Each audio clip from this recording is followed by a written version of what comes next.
영화 어메이징 스파이더맨의 도마뱀 박사, 영화 엑스맨 시리즈의 울버린, 영화 데드폴의 데드폴, 그리고 만화 드래곤볼의 피콜로. 너무나도 유명한 이 캐릭터들의 공통된 특징은 바로 신체의 일부가 손상돼도 다시 재생된다는 것입니다. 이렇게 영화에서나 있을 법한 신체 재생 능력은 사실 우리 자연계에도 많이 존재합니다. 도마뱀에게 스스로 꼬리를 자르는 능력과 이를 다시 재생시키는 능력이 있다는 사실은 대부분 잘 알고 계실 텐데요. 도마뱀 사촌격인 도롱뇽은 꼬리뿐만 아니라 팔, 다리, 심지어 심장이나 뇌까지도 재생할 수 있다고 합니다. 불가사리는 한술 더 떠서 잘려나간 조각들이 각각 새로운 하나의 불가사리로 재생된다고 하니 인간인 우리로서는 너무나도 부럽지 않을 수가 없습니다. 인류는 이러한 능력을 지닌 생물들을 모티브로 해서 영화 캐릭터만 만들어낸 것이 아니라 이 자연현상을 사람에게도 적용시키기 위해 부단히 노력해왔습니다. 그 결과 1990년대부터는 재생의학이라는 의학 분야도 생겨났고, 이를 위한 줄기세포 연구, 그 연구 결과로 만들어낸 줄기세포 치료제, 그리고 꼭 굳이 줄기세포가 아니더라도 체세포를 이용한 치료 연구에서도 많은 성과들이 나타나며 현재 전 세계에 걸쳐 경쟁적으로 세포 치료제 개발에 박차를 가하고 있습니다.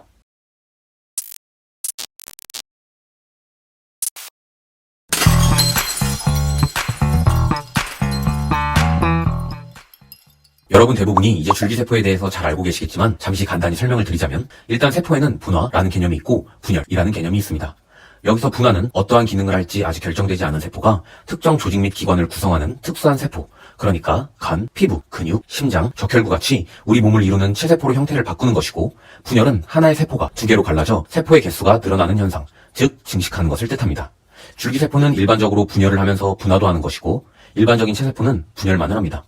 줄기세포는 앞으로 분화를 할 것이기 때문에 미분화된 세포 혹은 미분화세포라고 말하는 것이고, 이 줄기세포 중에서도 엄마 뱃속 배아 상태의 줄기세포를 지칭하는 배아 줄기세포 말고, 성체의 몸속에 있는 성체 줄기세포는 각각 앞으로 분화 예정인 세포의 종류에 따라 조혈모세포, 중간엽 줄기세포, 신경줄기세포, 모낭줄기세포 등으로 구분이 되고, 이 각각의 종류는 채취가 잘 되는 부위도 각각 다르다고 합니다. 그래서 우리는 필요한 줄기세포의 종류에 따라 효율적인 부위에서 뽑아낸 뒤에 다시 필요한 곳에 주입을 해주는 형식으로 줄기세포를 치료에 이용하게 되는 것입니다. 이 세포라는 존재는 언제, 어떻게 발견된 걸까요? 세포의 발견은 현미경의 발전과 함께 시작이 됐는데요. 지금으로부터 약 350년 전인 1965년에 영국의 로버트 훅이라는 사람이 얇은 코르크 조각을 현미경으로 관찰하다가 우연히 발견되었다고 합니다. 식물로부터 만들어진 이 코르크가 수많은 작은 방이 모여있는 형태로 구성이 되어 있다는 것을 확인한 로버트는 작은 방을 의미하는 셀이라는 명칭을 처음으로 지어줬다고 하네요. 이후 1908년에는 러시아의 과학자 알렉산더 막시모프라는 과학자가 혈액 속의 적혈구와 백혈구를 만들어내는 모세포가 따로 존재할 것이라고 생각하고, 이를 지칭해서 줄기세포라는 단어를 무려 처음 사용하는 논문을 발표하게 됩니다. 이 줄기세포를 치료에 처음 사용하게 된 건 1945년 종료된 2차 세계대전 이후 당시 핵폭탄 피해자들에게 나타난 증상 중 하나가 조혈 시스템에 문제가 있다는 것이라고 밝혀지면서, 많은 과학자들이 여기에 관한 연구를 하던 도중 골수 이식이 조혈모 시스템 개선에 효과가 있다는 것을 발견하면서 1957년 미국 에드워드 토마스에 의해서 처음 골수 이식이 진행되었던 것이 공식적인 첫 사례라고 합니다.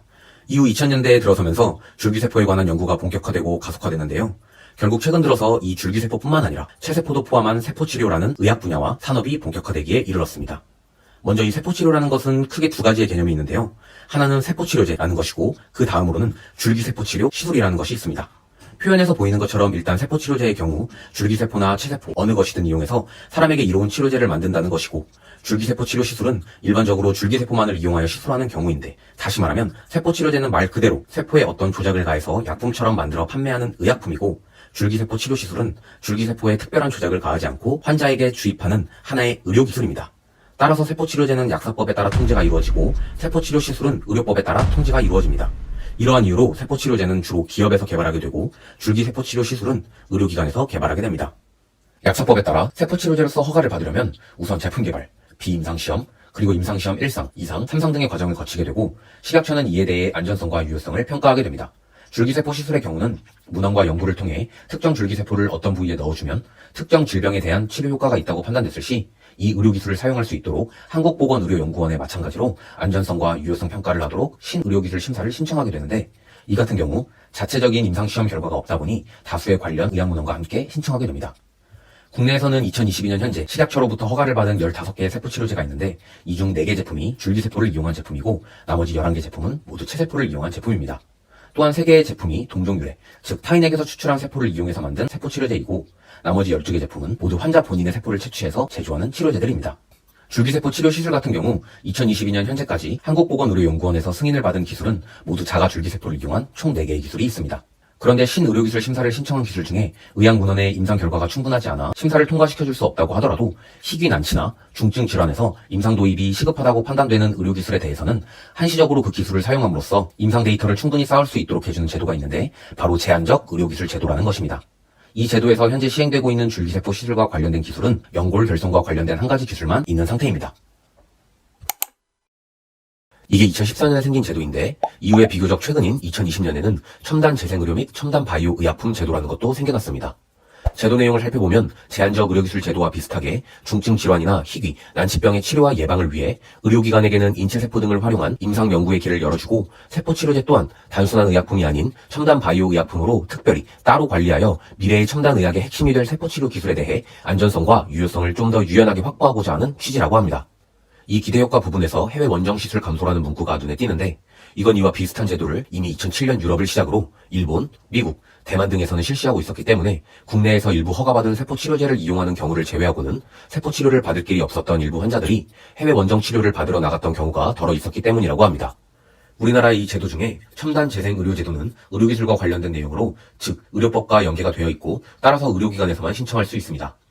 이 제도는 당장 의료기관에 세포치료를 할 수 있는 권한을 준다기보다 세포치료에 대한 임상 연구를 할 수 있는 권한을 부여함으로써 향후 세포치료 의료기술에 대한 발전을 모색하겠다는 것이며 따라서 환자에게 비용을 청구할 수는 없습니다. 이 제도에 대해 2022년 10월 기준으로 현재 첨단 재생 의료 실시 기관으로 지정된 곳은 삼성 서울병원 등 총 47개 의료기관입니다. 첨단 바이오 의약품 제도는 치료제와 관련된 내용이며 증약사법과 연계가 되어 있고 따라서 주로 치료제 개발 회사에서 신청을 하게 되며 기존의 의약품으로 허가받은 15개의 세포치료제들 또한 최근에 첨단 바이오 의약품으로 모두 재허가를 받은 상태입니다. 마지막으로 의료행위에 속하기는 하지만 현재까지 나열된 모든 제도에서 예외로 두고 있는 세포치료 시술이 있는데요. 바로 미용이나 성형 목적의 줄기세포 시술입니다. 즉 미용이나 성형을 목적으로 하는 줄기세포 시술은 신의료기술 허가나 첨단 재생의료기관을 신청하지 않아도 시술을 할 수 있다는 것인데요. 다른 줄기세포 시술과 마찬가지로 환자에게서 뽑아낸 줄기세포를 최소한의 조작만을 거쳐서 다시 환자에게 주사해주는 방식으로 사용됩니다.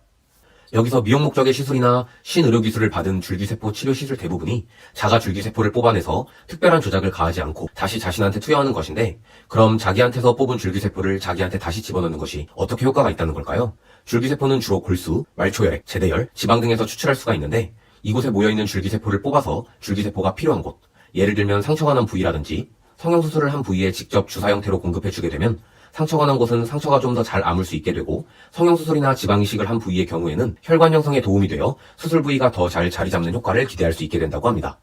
또한 특정 부위가 아닌 단순히 혈액에 줄기세포를 주사해주는 경우에는 줄기세포가 혈액을 타고 온몸을 돌아다니면서 호밍 효과에 의해 상태가 좋지 않거나 노화된 곳으로 빠르게 찾아갈 수 있으므로 질병 예방이나 노화 방지를 기대할 수 있다는 것이 해당 의학계의 설명입니다. 또한 줄기세포 치료 시술의 경우에는 최소한의 조작만이 가능해서 세포를 배양하는 것조차 금지하고 있다고 했는데 그 이유는 이렇습니다. 먼저 세포 배양은 항상 그 과정에서 세균이나 바이러스 등의 오염에 취약할 수밖에 없습니다. 또한 배양된 줄기세포는 그 증식력이 뛰어나서 비슷한 성질의 암으로 발전하는 사례 또한 적지 않다고 하네요. 실제로 배양된 세포를 이식받은 환자 중 뇌졸중, 시력소실, 폐동맥 색전증, 심지어 사망까지 이른 사례가 적지 않기 때문에 아무리 자가 줄기세포라 하더라도 배양을 하는 등의 조작을 해서 시술하는 것에 대해서는 법으로 엄격하게 관리하고 있는 것입니다. 정리하면 우리가 받을 수 있는 세포치료에는 약사법의 범주에서는 세포치료제, 의료법의 범주에서는 신의료기술이라는 것이 있고 여기에 문헌이 충분하지 못해서 신의료기술에 적합하진 않지만 희귀 난치병 질환 치료를 기대할 수 있는 기술에 대해 한시적으로 시술을 허용해주는 제한적 의료기술, 그리고 단순 의료기술로 인정되는 미용이나 성형 목적의 시술, 그리고 마지막으로 세포치료 임상연구를 가능하게 해주면서 세포치료제를 관리해주는 첨단재생의료 및 첨단 바이오 의약품 제도를 통해서 우리는 세포치료를 받을 수 있다고 할 수 있겠습니다. 전문가들은 하나같이 아직 우리의 세포치료 기술이 걸음마 단계에 있다고 합니다. 하지만 그만큼 그 활용의 가능성 또한 무궁무진할 거라고도 말합니다.